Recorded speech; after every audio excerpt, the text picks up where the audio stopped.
we wanted to make sure that we had time for the rest of the programme, and I'm very happy to say that we have, for the first time in the UK, a member of the Commission Task Force, Stefaan De Rynck, who's going to talk to us. Just to say, this will be under Chatham House rules. If you're not sure, ask a neighbour. Okay? They don't have to give their name either. So, Stefaan, please.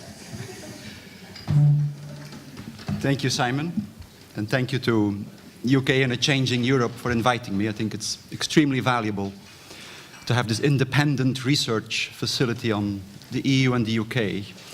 I'm sure you'll have a lot of work for an unforeseeable period to come, let's say. And I was thinking about what President Tusk said when he got the letter of notification when I arrived with the Eurostar last night, and then the taxi takes you in, and you look at the urban landscape of London, and we will miss you, he said. And we know you're not leaving Europe, you're leaving European Union, but still it is a very important decision. But we are where we are. And I think as a general motto, before I delve a bit into some issues, it's important to note that the UK will become a third country as of the end of March 2019. And that's EU jargon in a way. I'm not sure how that semantically looks from this country to say we are a third country, but in the EU jargon it means the relationship will be one of a third country. And as Simon said, this event is indeed the first time that we can officially or formally reach out in the UK to discuss the state of play on the negotiations here in the UK and here in London. Now, we don't have the same resources as the UK government has in terms of public engagement. I think it was Christian Lequen who referred this morning to the public engagement strategy that the UK government has with the countries and stakeholders. Business community in France was mentioned as an example. We do not have those same resources for the simple reason that our public engagement resources are focused on the future of the EU at 27. And so it's important to keep that in mind in the relationship and in the discussions that for the EU, the future of the Union at 27 is a more important challenge. Nevertheless, the UK's withdrawal is, of course, an important challenge that we need to manage. And I hope that our presence here, modest as it is, will be instrumental also and create the environment or the conditions or be conducive for a public debate that is then conducive to striking a deal in our mutual interest. So I will say a few words on the governance of negotiations, which was Hussein gave to me as a bit of a brief as well, and then in the second part, say a few words on where we are on substantive issues and conclude with a remark on the future. Now, in terms of how the EU has organized itself for these negotiations and what kind of governance structures we have put in place, it's important to remind ourselves of the first period after the referendum, which is the period we refer to as no negotiation without notification. You may remember that. After the referendum, the EU said, yes, please give us soon your letter of notification to the UK, because there is uncertainty. And the first uncertainty certainly was from the member state and from the prime ministers, what happens to my citizens in the UK? What do I do from my duty of care to my own citizens who are in the UK in an uncertain situation? Beyond uncertainty for business, which was also an important issue, but not prioritized as the most important issue.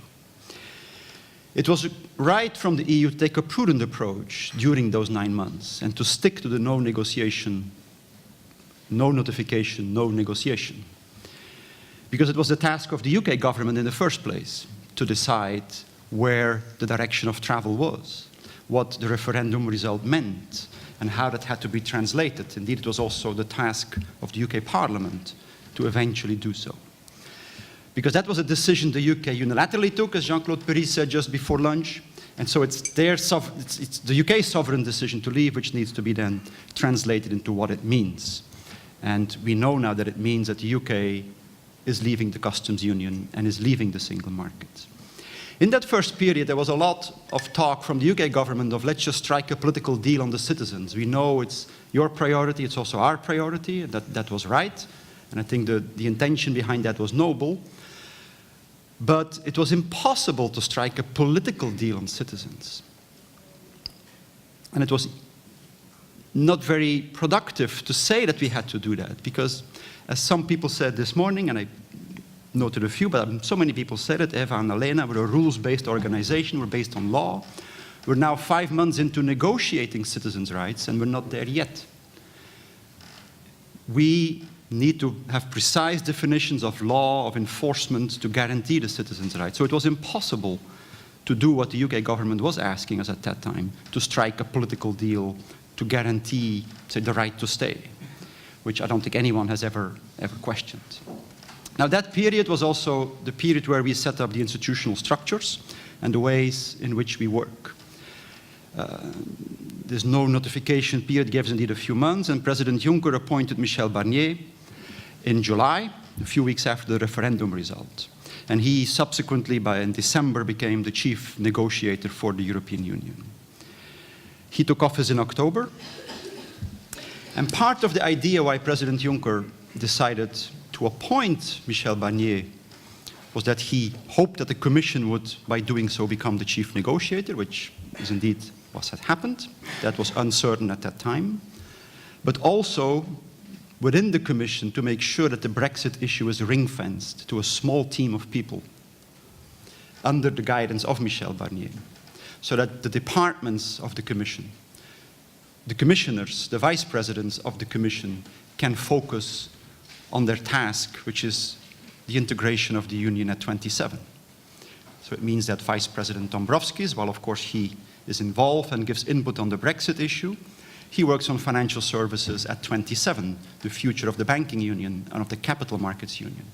And the Brexit issues are contained, so to say, within the Task Force 50, as we call it, named after the Article 50, under the leadership of Michel Barnier. It's also a way to ring-fence resources, because we are 50 plus people, and that's about it. So, and a large number are involved in logistics and organization of the, or some number at least, of my colleagues. Michel Barnier forged, well, no, that wouldn't be correct to say. The 27 and Michel Barnier, together with the Parliament, forged a unified approach during those months, which is why the European Council was able to adopt its guidelines end of April, a few weeks after the notification letter. Michel Barnier saw all the prime ministers in the first 3-4 months of his mandate to test ideas, to listen to their concerns, to see how they wanted to approach it. And I think I can't stress that enough, how the European Council guidelines, which were adopted in a 5-minute session at the European Council, after which there was a discussion on Brexit more generally, was the result of hard work from the 27 leaders, from their Sherpas, from our team, from the European Parliament, to set down the key principles. And it's a document we read almost every day in our office, because it is really the foundational document for the Brexit negotiations. And it says on the architecture of negotiations that sufficient progress will be declared after phase 1 by the European Council, that there will be no separate negotiations between member states and the UK on Brexit issues, so there will be unified positions, that the chief negotiator is the sole channel of negotiations, and that sequencing is a very important principle to take things in the right order. And I will come back to the guidelines when I talk a bit more on the substantive issues, substantive policy issues. At the same time, and I mentioned the Parliament already, and what Simon referred to this morning, we are working extremely closely also in the run-up to the guidelines, and the Parliament's resolution became a few weeks before the guidelines, more or less saying similar things and similar principles. That we have the Brexit steering group where Michel Barnier reports just before every round of negotiations and after every round of negotiations. And to turn perhaps for a second to how these negotiations work, well, we had 5 rounds so far. We had a first session in June, was basically to say hello and to adopt the terms of reference of how we would work. And we have had 5 rounds since then. From our side, we were ready to have more rounds, and we could have had more rounds. But this is where we are. And we have decided in June to create 3 working groups, one on citizens' rights, where the Home Office is very involved, one on financial settlement, with the Treasury, and one on the other separation issues, which is Euratom, judgments, commercial judgments, automatic recognition questions, all kinds of things. We have a working party as well on governance issues, which is the dispute settlement, and then we have a political dialogue on Ireland. We negotiate this, and here, I think Hussein said this morning, these are not normal trade negotiations. They are not, because the Council is present in each of these meetings. Now, this may sound a bit arcane to you, for those who are not familiar with the institutional workings, but in trade negotiations, the Commission negotiates on behalf of the EU. In these particular negotiations, the Council sits as an observer in the negotiations, so member states are more directly involved in the technical negotiations as well as in the political ones. And I cannot stress enough that sui generis structure. I have never seen the EU work interinstitutionally in the way it works now. And it's hard to have ever seen the EU as united as it has been over the last months. We have a tradition of disuniting ourselves first over issues and uniting in the end. On refugees, on the Eurozone, you name it, there has been lots of divisions between member states over the last 7 years, which have been managed in a way that we can all observe and make our judgment on. But in the Brexit negotiations, it is remarkable that from day one, there was no divergence. And so, to think about this negotiation as a normal negotiation would be wrong. And to think about these negotiations as a normal negotiation where a member state should try to build an alliance against what the Commission is trying to do, which would be the classic way of decision-making, would be wrong. And it's very welcome, I think, that Prime Minister May this morning in Brussels says that it's indeed also in the interest of the UK that the 27 take a unified approach. And so what was referred to this morning as possible divisions, I think that would be counterproductive for us, but also for the negotiations with the UK. Two final words on the governance. We have a transparency policy which is unprecedented. So we publish position papers. We published our first position papers on the citizens' rights and on the financial settlement in May. We transmitted those to the 27 member states.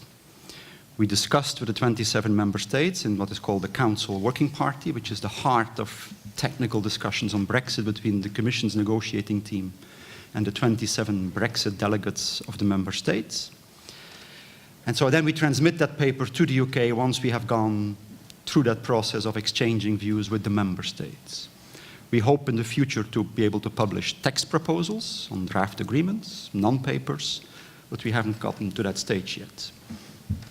I think it's important because the only reassurance also for citizens today is to look at these documents and to look at the agreements that we have found with the UK on the issues. And we have our color-coded table where you see on the citizens' rights what is agreed, what is still outstanding, and so that transparency policy is also an important, it's not just for the public debate, it's also for citizens who have anxieties over Brexit, an important source of reference. Let me conclude this by saying that we have created a space where there is a strong common understanding on Brexit.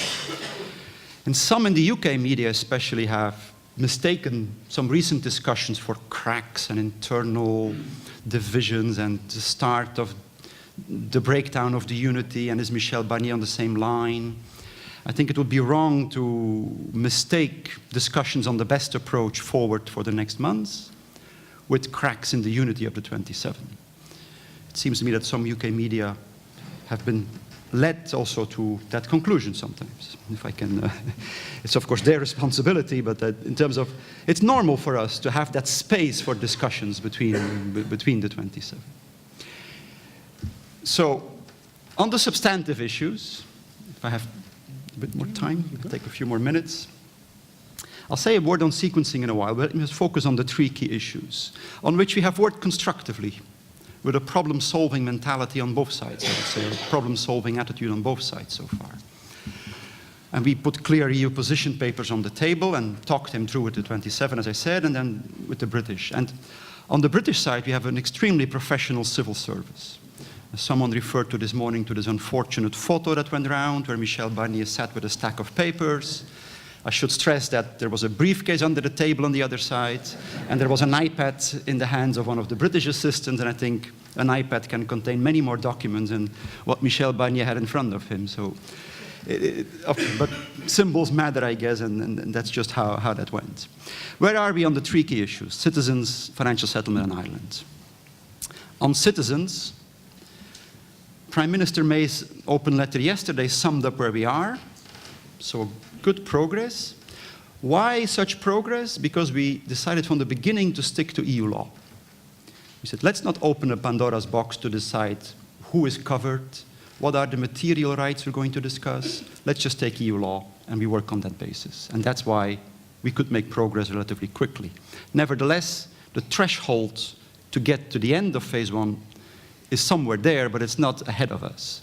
Because the foundational stone on enforcement on which all these rights have to be based is not clear at this stage. The Florence speech was very important and very constructive to say the withdrawal agreement will have direct effect. But the actual application and what that exactly means still needs to be clarified. And it's the foundation for everything because we need guarantees that the rights will be sustained over time for the people who have these rights in terms of the future decades, so to say. We still have issues on family reunification, exportability of social security benefits, notably disability benefits, child allowances, and the registration system that was referred to this morning, where the UK is working on a system that will be low cost, easy, and that is very good, but we just need reassurances that how it will work, what happens if someone fills in the form wrongly or is rejected for the wrong reasons, what are the procedural safeguards. We need to have a good discussion on that. On the financial settlement, well, again, the Florence speech is an extremely constructive speech for reaching a deal on the financial settlement. The Prime Minister said no member state should pay more or receive less in 2019-2020. And that means the cash payments 2019-2020 are covered. There are two more issues, what we call the outstanding commitments. What happens with projects committed in 2020 and paid in 21-22, up until the end of 23 maximum. The bills will be on the table in February 2021. Some bills will come later, or some projects still have to start. So we need to discuss that, and we need to discuss the liabilities, contingent liabilities, for instance, loans to Ukraine that the EU has guaranteed. And at this stage, the UK has told us, well, we are not yet in a position to specify what that means. What are those commitments? And we need to get through that in order to start a discussion on the future. On Ireland, just one sentence. I think Bridget covered this very well this morning. The North-South cooperation under the Good Friday Agreement. How does that work once Northern Ireland is under a separate framework and no longer under the EU legal framework? What does taking back control mean for Northern Ireland? For patient mobility between Ireland and Northern Ireland, which today works seamlessly. For waterway management, which works with common environmental standards. For the Peace Programme, which is a cross-border program funded by the structural funds. So all these things still need to be clarified. Clearly, Florence has given the dynamics to that, but there is some more work to be done. A minute on sequencing, if I may, which some people in this country I see describe sometimes as lack of flexibility on the side of the EU. The sequencing is actually the EU principles that we will not compromise on. So if people say, well, the lack of flexibility is because you have to compromise on fundamental principles on what the EU is, then there can be no flexibility. That is very clear. And the sequencing is, Article 50 says withdrawal agreement, once you're a third country, a future relationship agreement. So that puts things in the right order.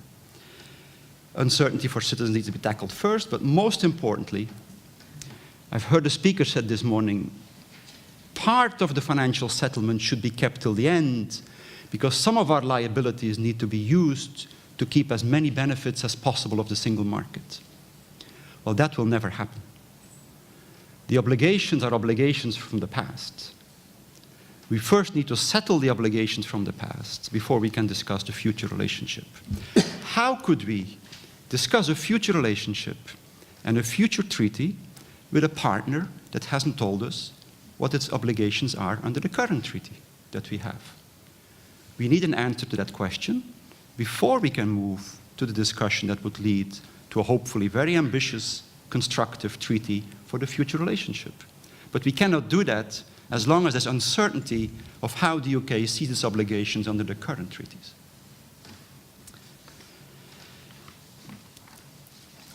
One final word on the future and disentanglement. In the withdrawal discussions, we have made good progress, but we're also often confronted with our UK friends saying, well, on professional qualifications, we would need such and such, in a way that leads us to believe that the UK wants to keep the single market passport for certain professions. Or when we discuss the goods placed on the market, the discussion moves to what about goods that will be placed on the market? Or what about goods post-Brexit certified by UK regulatory bodies under single market rules, but still post-Brexit? Can those bodies still work under the single market regime? Well, no, they can't. Because when you're out of the single market, as Jean-Claude Piri said this morning, you're outside of an enforcement structure. You're outside of a common supervision structure. You're outside of a common rule-making structure. So you can have access to that market, but it's very different in terms of economic benefits from participating as a member of that single market. And I think that will be an important challenge that we need to manage together with the UK over the next months to come. I won't say much on the future, I'll just conclude 10 seconds. The European Council, we have now a mandate.